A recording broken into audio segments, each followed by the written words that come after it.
Hello viewers, সবাই কেমন আছো? আশা করি সবাই ভালো আছো। আলহামদুলিল্লাহ আমিও ভালো আছি। যে যেখান থেকে আমার এই ভিডিও দেখতেছো সবাইকে আমার অন্তরের অন্তর থেকে ভালোবাসা। আজ আমি তোমাদেরকে মজাদার একটা রেসিপি রান্না করে দেখাবো। আর এই রান্নাটা সবার ঘরে ঘরে হয়ে থাকে, সেজন্য তোমরা অবশ্যই ধৈর্য ধরে এই রান্নাটা দেখবে, তাহলে বুঝতে পারবে। আসসালামু আলাইকুম, সবাই কেমন আছো? চলে আসলাম এই আমার রান্নার প্রসেসিংয়ে। আজ আমি রান্না করে দেখাচ্ছি গরুর গোস্ত। গরুর গোস্ত রান্না হয় না মুসলমানের ঘরে, এটা কম। কারণ মুসলমান মানেই গরু, গরু মানেই মুসলমান। কারণ আমরা মুসলমানেরা যথেষ্ট পরিমাণে গরুর গোস্ত পছন্দ করি। প্রত্যেকটা ঘরেই সবাই গরুর গোস্ত পছন্দ করে। হয়তো অনেকের অ্যালার্জির প্রবলেম থাকার কারণে গরুর গোস্ত খেতে পারে না। আর আমি এই গরুর গোস্তটা অল্প সময়ের মধ্যে তোমাদেরকে সুন্দর প্রসেসিংয়ে আমি রান্না করে দেখাবো। তোমরা অবশ্যই মনোযোগ দিয়ে এই রান্নাটা দেখবে।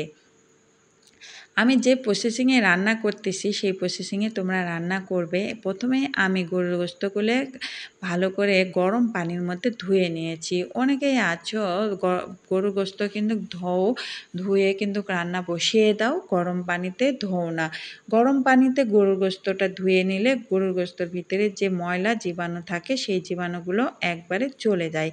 আর এখানে আমি ভালো করে কষাতে যাব না, কারণ আমি শুধু মরিচ পেঁয়াজ দিয়ে একটু নাড়াচাড়া করে নিলাম। এখানে আমি পানি অ্যাড করতেছি, পানিগুলো সিদ্ধ হওয়ার জন্য দিব।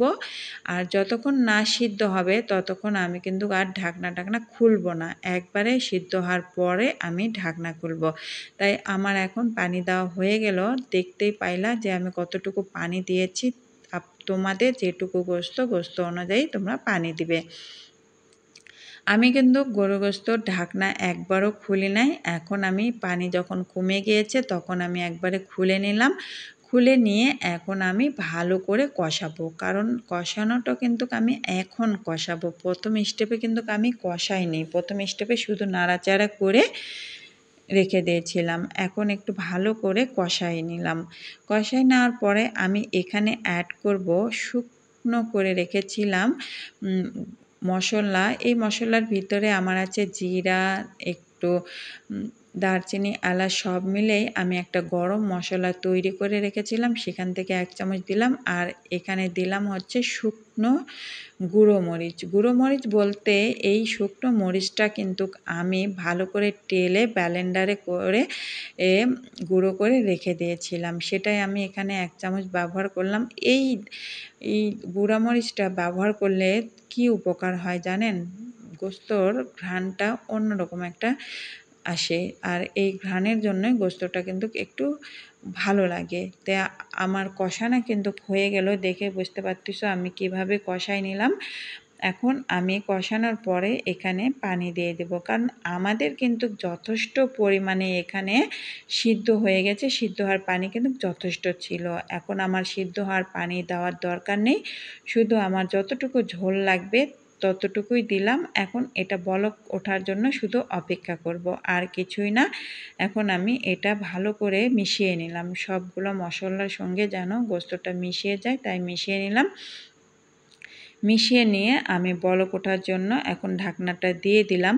ঢাকনা দিয়ে এখন দেখো আমি নামাই ফেললাম। আমি কিন্তু ঢাকনা দিয়ে রান্না হওয়ার পরে একটু চুলাটা বন্ধ করে রেখেছিলাম। রেখে আমি এখন সার্ভ করে দেখাচ্ছি তোমাদেরকে। গোস্তটা দেখে বুঝতে পারবা কত মজাদার হয়েছে। তোমরা অবশ্যই এই ইউনিক একটা গোস্ত যদি রান্না করে সবাইকে দিতে পারো, সবাই অনেক অনেক খুশি হবে আর তোমার প্রশংসা করতে বাধ্য থাকবে। আর এখন আমি তোমাদের কাছ থেকে বিদায় নিচ্ছি। আমার পক্ষ থেকে তোমাদের জন্য অনেক অনেক ভালোবাসা রইল এবং শুভেচ্ছা রইল। সবাই ভালো থেকো। আল্লাহ হাফিজ।